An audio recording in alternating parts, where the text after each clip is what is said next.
On the 26th of February, 1919, the Grand Canyon in Arizona officially became the 15th national park of the United States of America. The canyon, actually a gorge of the Colorado River, and the many tributary canyons which surround it, are mostly comprised of extremely rugged and sheer terrain, although areas along the north and south rim have been maintained and cultivated for the purposes of tourism. Dangers abound within the canyon itself, but even from well-maintained tourist areas on the rim, it is surprisingly common for people to fall to their death, often in ways that completely defy belief. National parks in America are protected areas of wilderness, selected for their natural beauty, their unique geology and ecosystems, and for the abundant opportunities for hiking, exploring, and other recreation that they offer. The Grand Canyon National Park is among the most popular, and is indeed considered to be one of the 7 natural wonders of the world. Millions of people visit the Grand Canyon National Park each year, most of them without incident. They come to see the mind-bendingly vast gorge itself, to hike some of the many trails within it, to observe ancient rock art and geological formations, and sometimes to enjoy river rafting or helicopter flights over the canyon. To a casual visitor, the idea that someone might fall from the rim into the canyon itself can seem absurd. The gorge is so vast, so unmissable, and so obviously hazardous that it seems only logical that it should inspire caution in all those who venture close to it. And yet records exist of more than 50 falls, the majority fatal, over the course of the national park's existence. Most of these falls occurred not in remote areas off the beaten path, but instead at popular, busy viewing areas. Specifically because of the high number of visitors, many of the most popular sightseeing areas have been fitted with railings or walls, as well as highly visible signs warning tourists to stay on the trails and away from the edge. To further mitigate the danger, every visitor to the national park is given either a pamphlet or a verbal warning describing the most prominent risks to life. Rangers patrol on a regular basis, speaking to visitors whenever they can to curtail any dangerous behaviour. And yet still, despite all of this, falls do occur. 3 causes predominate when it comes to falls from the rim. First and foremost, people tend to fall when trying to take, or pose for, striking photographs. While death in pursuit of a selfie might seem like a relatively modern phenomenon, the first fall of this kind occurred at a surprisingly early point in the canyon's history. On the 22nd of March, 1925, 40-year-old Lewis W. Thompson was attempting to take a picture of himself standing on the rim of the canyon. While stepping to one side to better frame his picture, he lost his footing and plummeted to his death. Since then, dozens of other tourists have also passed away in pursuit of the perfect photograph. Among them is 20-year-old John Eric Hastrick.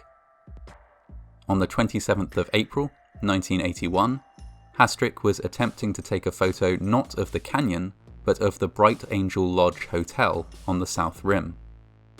Seeking a better angle, he clambered over a guardrail and, with his camera viewfinder glued to his eye, walked backwards towards the lip of the abyss. He went over the edge and fell to his death before he could line up the shot he wanted.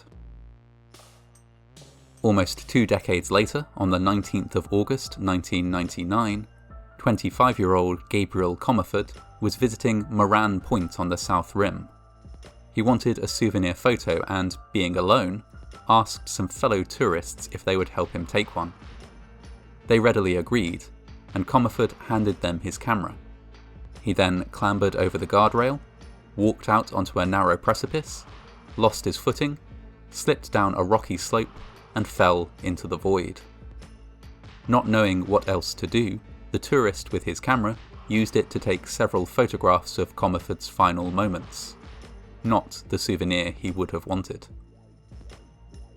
Many other people have also fallen victim to the desire for the perfect picture on the edge of the Grand Canyon.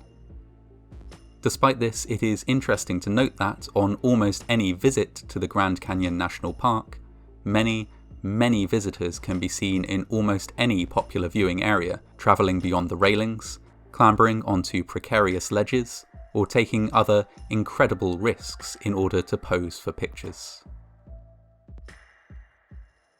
The second common cause of falls from the rim is more nebulous, but relates to the sheer scale of the canyon. Numerous reports exist of visitors being overcome with dizziness or a sense of vertigo when sitting on the canyon edge. One striking incident of this type took place on the 9th of March, 1989. 34-year-old tourist Gisela Elixman took a seat on the very edge of the canyon at Mojave Point on the south rim and enjoyed the spectacular view. When she tried to stand and move away from the edge, however, she was overcome with dizziness and fell to her death. Just 3 days later, the same thing happened again. 21-year-old tourist Yuri Nagata was visiting the West Rim's second trail view overlook as part of a group tour. As they arrived at the viewing area, the tour group leader addressed the group, telling them of the terrible incident involving Elixman.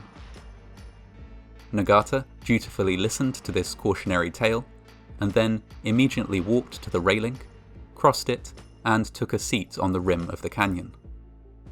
When one of her friends asked her to stand and pose for a picture, she, just like Elixman, lost her balance and fell into the void. While two identical incidents taking place so close together is rare, the story echoes throughout the history of the canyon. Before Nagata and Elixman, there was 21-year-old Elizabeth Hazelhurst, who, in 1971, sat on the rim of the canyon with friends and fatally lost her balance when she tried to stand. Before her, there was 17-year-old Herbert E. Kolb, who, in 1947, died in exactly the same manner after watching the sunset from the rim with his girlfriend. In each case, the victim took what they perceived to be a small risk. They sat on the edge of the canyon to take in the view, the very last view they would ever see. Thirdly, and finally, a small but significant number of falls have been caused by, quite simply, the desire to show off. On the 28th of November, 1992, 38-year-old Greg Austin Gingrich was visiting the park with his family. The group were hiking along the south rim when Gingrich saw an opportunity to play a practical joke on his teenage daughter. He planned to clamber up onto the low stone wall that separated the path from the canyon edge, then pretend to lose his balance and tumble off towards the void. He would then hop down onto a ledge on the other side of the wall and hunker there for a moment or two, just long enough to give his daughter a fright, before popping back up and revealing himself to be unharmed. His prank didn't go to plan. The moment Gingrich landed on the ledge, he lost his footing and toppled over into the canyon proper. He dropped without making a sound, perhaps too shocked by his fatal miscalculation to even cry out as he fell. The target of his practical joke, his teenage daughter, was used to her father playing tricks on her. Unaware that he had actually fallen, she carried on up the path, expecting him to follow as soon as he saw that his joke hadn't landed. She had walked all the way to the car park and met up with the rest of their group before she realised that anything was truly amiss. It would be past nightfall before a search and rescue team would find Gingrich's body, and fully confirm that his final prank really had gone too far. Similarly, showing off may have been a factor in another death on the 8th of September, 1993. 51-year-old James Merriman was a Flagstaff resident who periodically rode his bicycle out to the Grand Canyon in order to crawl through the railings at popular tourist spots and gather coins from ledges, where tourists would throw them for good luck. Merriman would often camp in the canyon during these coin-collecting expeditions, and was known to park rangers. Indeed, just a week before, they had been called to rescue him when he got into difficulty and became stuck on a ledge while gathering coins. This incident, it appears, did not deter Merriman from his money-making scheme. On the 8th of September, he visited Mather Point on the South Rim. Having clambered out past the railing and gathered some coins, he found that he had a spellbound audience of tourists. Confident in his abilities, Merriman began jumping back and forth between two rocks, inviting the watching crowd to take his picture. His final words were simply, "Watch me." No sooner had he uttered them than he lost his footing and plunged to his death. Again, these are just a few incidents from a catalogue of many. Numerous unfortunate souls, the vast majority young and male, have suffered fatal falls while demonstrating their nerve and sure-footedness on the edge of one of the largest chasms on Earth. While it may seem improbable that anyone should fall into the Grand Canyon when the danger posed by it is so evident, it can and does happen. It is easy to decry the victims of these incidents as foolish, and to lament their lack of sense, but it is also important to remember that their lives were cut short by a simple lapse of judgment, a momentary misunderstanding or failure to appreciate the danger before them. In each case, it was a brief and terrible miscalculation, made in a matter of seconds, the consequences of which consumed the entire rest of their lives.